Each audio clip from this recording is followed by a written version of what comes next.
ലിസ്ബത്ത് വെള്ളയ്ക്ക് എല്ലാവർക്കും സ്വാഗതം. ഇപ്പോൾ ഒരു ഫെബ്രുവരി മാസം പകുതി ആയിട്ടുണ്ട്. അപ്പോൾ തണുപ്പെല്ലാം മാറി വരുന്നു, നല്ല ക്ലൈമറ്റിലേക്ക് വരുവാണ്. അപ്പോൾ ഞാൻ വിചാരിച്ചു എൻ്റെ കറിവേപ്പെല്ലാം ആകെ പോയിരിക്കുകയാണ്. ഇപ്പോൾ ഇതൊന്ന് പ്രൂൺ ചെയ്യാമെന്ന് വിചാരിക്കുന്നു. അപ്പോൾ ഇന്ന് ഞാൻ കറിവേപ്പ് പ്രൂൺ ചെയ്യാണ്. അപ്പോൾ അതിൻ്റെ ഒരു ഭാഗങ്ങളാണ് നിങ്ങളീ കാണുന്നത് കേട്ടോ. ഇത് കംപ്ലീറ്റ് ഞാൻ വെട്ടിക്കളയാണ്. ഇപ്പം കഴിഞ്ഞ ആഴ്ച ഞാൻ വേറെ ഒന്ന് രണ്ട് കറിവേപ്പൊക്കെ ഞാൻ വെട്ടിയായിരുന്നു. അതും എല്ലാം ഇതുപോലെ കംപ്ലീറ്റ് ഞാൻ വെട്ടിക്കളഞ്ഞു. അപ്പോൾ ഇതും ഞാൻ അതുപോലെ തന്നെ വെട്ടുകയാണ്. അപ്പോൾ ഇങ്ങനെ വെട്ടിക്കഴിഞ്ഞിട്ട് ഞാൻ ഇതിൻ്റെ ഇലകളെല്ലാം എടുത്തിട്ട് സൂക്ഷിച്ച് വയ്ക്കും കേട്ടോ, ഫ്രീസറിൽ വയ്ക്കും. അപ്പോൾ ആവശ്യാനുസരണം കുറേശ്ശെ നമുക്ക് എടുത്ത് ഉപയോഗിക്കാൻ പറ്റും. ഇനിയിപ്പോൾ ഇതിൽ കറിവേപ്പായി വന്നെങ്കിൽ ഒരു 3 മാസമെങ്കിലും കഴിയണം നമുക്ക് എടുക്കാറാവണമെങ്കിൽ. ഞാൻ എല്ലാ വർഷവും കറിവേപ്പ് പ്രൂൺ ചെയ്യാറുണ്ട്. ചിലപ്പോൾ 1-2 തവണയൊക്കെ ഇങ്ങനെ പ്രൂൺ ചെയ്യും. പ്രൂൺ ചെയ്യണമെങ്കിൽ നമുക്ക് എപ്പോഴും ഒരു കട്ടർ ആവശ്യമാണ്. ഞാൻ കത്തി വെച്ചിട്ടാട്ടോ ഇവിടെ വെട്ടാറ്. എനിക്ക് കട്ടർ ഇല്ലാത്തതുകൊണ്ട് ഞാൻ കത്തിയാണ് ഉപയോഗിക്കുന്നത്. ഇത് ഞാൻ ഒരാഴ്ച മുന്നേ കട്ട് ചെയ്ത് നിർത്തിയ ഒരു കറിവേപ്പാട്ടോ. ഇതാണ് ഇപ്പം ഞാൻ കട്ട് ചെയ്ത് ഇത്രയും കട്ട് ചെയ്തിട്ടുണ്ട്. ഇനി ചിലപ്പോൾ കിളുമ്പ് വന്ന് തുടങ്ങുമ്പോൾ ഞാൻ ബാക്കിയുള്ളതും കൂടെ കട്ട് ചെയ്ത് കളയും കേട്ടോ. ഈ താഴെയൊക്കെയുള്ള കൊമ്പുകളും കൂടെ ഞാൻ കട്ട് ചെയ്ത് കളയും, കുറച്ച് കിളുമ്പ് വന്ന് തുടങ്ങിയതിന് ശേഷം മാത്രം. അപ്പോൾ എല്ലാം കട്ട് ചെയ്ത് കഴിഞ്ഞു. ഇനി നമ്മളതിൻ്റെ മണ്ണൊക്കെ ഒന്ന് ഇളക്കിയിടണം. ചുവട്ടിലെ മണ്ണ് ഇളക്കിയിടുക. ഞാൻ ഓരോ പ്രാവശ്യവും ഓരോരോ വളങ്ങളാട്ടോ പ്രയോഗിക്കണം. ഇപ്രാവശ്യം ഞാൻ വിചാരിച്ചു NPK വളം ഉപയോഗിക്കാമെന്ന്. ഒരു നീല ബോൾസായിട്ട് കിട്ടുന്ന ഒരു വളമാണ് അത്. എല്ലാ ചെടിക്കടകളിലും കിട്ടും കേട്ടോ. അപ്പോൾ അതാണ് ഞാൻ ഇപ്രാവശ്യം ഇടാൻ പോകുന്നത്. ഇതാണ് ആ NPK വെള്ളം. അപ്പോൾ ഇതൊരു കുറച്ച് തരി എടുത്താൽ മതി. ഒരു വലിയ കറിവേപ്പിൻ്റെ ചുവട്ടിൽ ചുറ്റും അങ്ങ് നമ്മൾ ഒത്തിരി ചേർത്തിടണ്ട, ഇച്ചിരി അകത്തി അങ്ങോട്ട് ഇട്ട് കൊടുക്കണം. ഇപ്പോൾ ചുവടെല്ലാം ഇങ്ങനെ മണ്ണെല്ലാം നമ്മളൊന്ന് കുത്തി ഇളക്കണം. അതിനുശേഷം ഇതുപോലെ ചുറ്റും ഈ NPK ഇട്ട് കൊടുക്കുക. ഒത്തിരി കൂടി പോകരുത് കേട്ടോ. അത് ഇട്ട് കൊടുത്തിട്ട് നല്ലോണം വെള്ളം ഒഴിച്ച് കൊടുക്കും. ചുവട്ടിലൊഴിക്കുന്ന പോലെ തന്നെ വെള്ളം അതിൻ്റെ തണ്ടിലും കൂടി ഒന്ന് സ്പ്രേ ചെയ്ത് കൊടുക്കുന്നതും നല്ലതാണ്. ഞാനിപ്പോൾ 2 കറിവേപ്പ് പ്രൂൺ ചെയ്യുന്നത് നിങ്ങളെ കാണിച്ചുള്ളൂ. എനിക്ക് ശരിക്കും ഒരു 5-6 ചട്ടിയിലുണ്ട് കറിവേപ്പ്. ഞാനതെല്ലാം കട്ട് ചെയ്തിട്ടുണ്ട്. അപ്പോൾ അതിൻ്റെ ഓരോ വളർച്ചകൾ ഞാൻ നിങ്ങളെ കാണിച്ചു തരാം. ഇപ്പം ബാക്കിയുള്ള ചട്ടികളിലൊക്കെ ഞാൻ ഇതുപോലെ അതിൻ്റെ മണ്ണൊക്കെ ഒന്ന് ഇളക്കിയിട്ട് ആ NPK വളം ഇട്ട് കൊടുക്കുകയാണ്.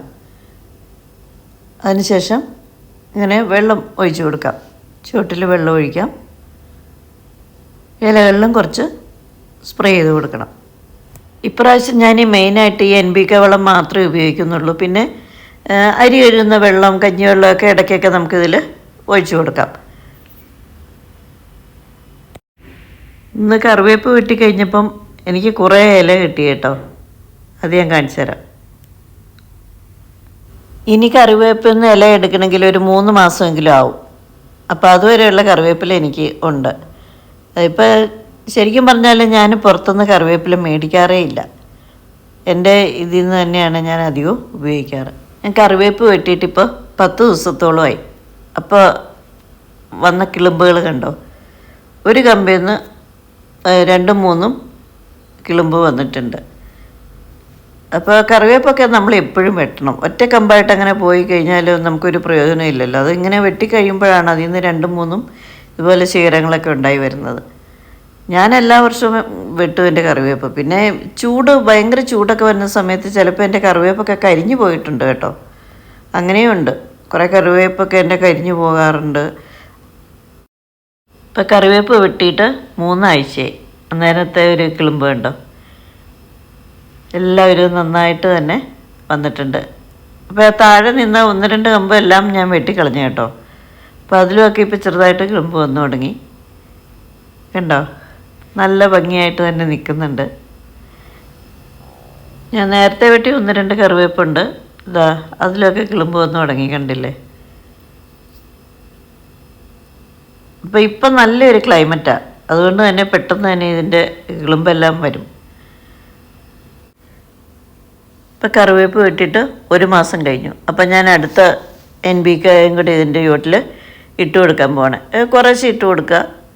ചുവട് ഒന്നുകൂടി ഒന്ന് മണ്ണിളക്കി കൊടുക്കണമെങ്കിൽ ഇളക്കി കൊടുക്കാം. അത് കഴിഞ്ഞ് നമ്മൾ വെള്ളം ഒഴിക്കണം. ഇല വഴിയൊക്കെ വെള്ളമൊക്കെ ഒന്ന് സ്പ്രേ ചെയ്തൊക്കെ കൊടുക്കുക. 1 മാസത്തിന് ശേഷമുള്ള വളർച്ചയാണ് നിങ്ങളീ കാണുന്നത്. ഇലകളെല്ലാം കുറച്ചും കൂടെ വലുതായിട്ടുണ്ട്. ഇപ്പോൾ ഈ കറിവേപ്പില ഞാൻ നോക്കുമ്പോൾ ഒരു കമ്പയിൽ ഇങ്ങനെ പൂവിട്ട് വന്നിട്ടുണ്ട്.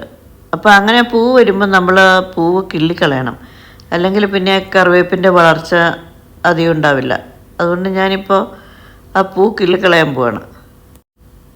പൂ കിള്ളിക്കളയാതിരുന്നാൽ അതിൽ പിന്നെ കായ ഉണ്ടാവും.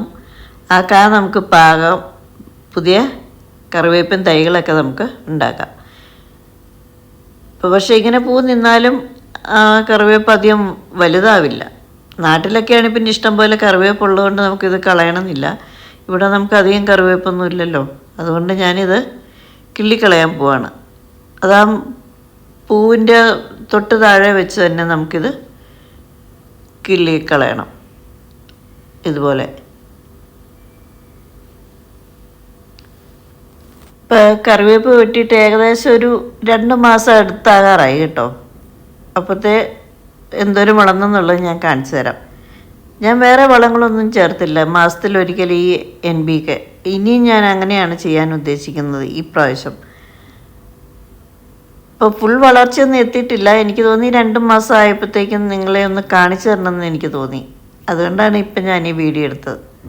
ഇനി ഫുള്ള് നിറച്ച് കറിവേപ്പില ആയി കഴിയുമ്പോൾ ഞാൻ ഒന്നും കൂടെ വീഡിയോ എടുത്തിട്ട് കാണിച്ചു തരാം. ഇപ്പം കറിവേപ്പ് വെട്ടിയിട്ട് 2 മാസത്തോളമായി. 2 ആവുന്നേ ഉള്ളൂ കേട്ടോ. അപ്പോൾ ഉള്ളൊരു വളർച്ച ഞാൻ കാണിച്ചു തരാം. കണ്ടോ, ഇത്രയും വന്നിട്ടുണ്ട്. നല്ലൊരു വ്യത്യാസം ഉണ്ടല്ലോ. മറ്റേ വെട്ടി നിർത്തിയപ്പോൾ നിങ്ങൾ കണ്ടല്ലോ, ഒന്നും ഉണ്ടായിരുന്നില്ല ഇലയെല്ലാം. പിന്നെ ബാക്കി താഴെ നിന്ന ഇലകളും കൂടെ ഞാൻ പിന്നീടത് കട്ട് ചെയ്ത് മാറ്റിയായിരുന്നു.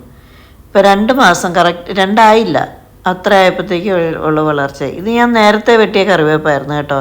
പക്ഷെ അതിലൊത്തിരി അങ്ങനെ ഇല വന്നിട്ടില്ല. വലിയ കറിവേപ്പിലാണല്ലോ നന്നായിട്ട് വന്നേക്കുന്നത്. ചെറിയ ചെറിയ കറിവേപ്പില അതിനനുസരിച്ച്.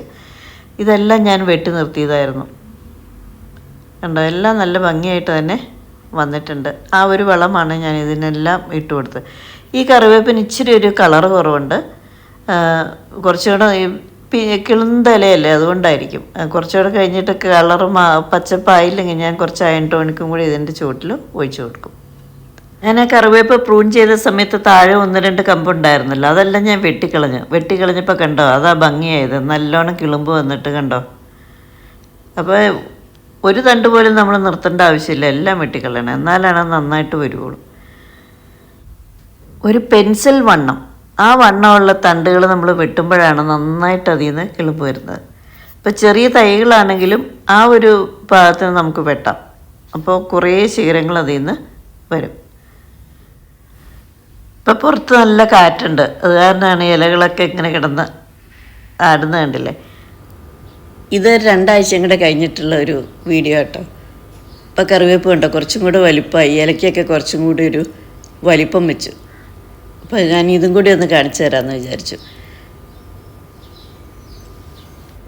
ഇപ്പം ഞാൻ കറിവേപ്പിൻ്റെ വീട്ടിലാകെ 3 പ്രാവശ്യം ആ വളമിട്ട് കൊടുത്തു. ഒന്ന് ഞാൻ ആ വെട്ടിയ സമയത്ത്, പിന്നെ 1 മാസം കഴിഞ്ഞ്, പിന്നെ 2 മാസം കഴിഞ്ഞപ്പോൾ. അങ്ങനെ 3 തവണ ഞാനിതിൽ വളമിട്ട് കൊടുത്തു. ഇനിയിപ്പോൾ ഞാൻ 1 മാസം കൂടെ കഴിഞ്ഞിട്ടാണ് അടുത്ത വളം ചെയ്യുന്നത്. അതെല്ലാം കുറച്ച് ഞാൻ കാണിച്ചു തന്നില്ല. അതുപോലെ കുറച്ച് തരി മാത്രം ഞാൻ ഇതിൻ്റെ ചുവട്ടിൽ ഇട്ട് കൊടുക്കുകയുള്ളൂ. ബാൽക്കണി സൗകര്യമുള്ള എല്ലാവരും ഇതുപോലെ കറിവേപ്പൊക്കെ നട്ടുപിടിപ്പിക്കണം. അപ്പം നമ്മുടെ ആവശ്യത്തിനുള്ള വിഷമില്ലാത്ത ഇല നമ്മുടെ വീട്ടിൽ തന്നെ നമുക്ക് ഉണ്ടാക്കാൻ പറ്റും. അപ്പോൾ ഇന്നത്തെ വീഡിയോ എല്ലാവർക്കും ഇഷ്ടമായെന്ന് വിചാരിക്കുന്നു. അപ്പോൾ എല്ലാവരും എൻ്റെ ചാനൽ കാണണം, സപ്പോർട്ട് ചെയ്യണം. പുതിയ വീഡിയോയുമായി വീണ്ടും കാണാം.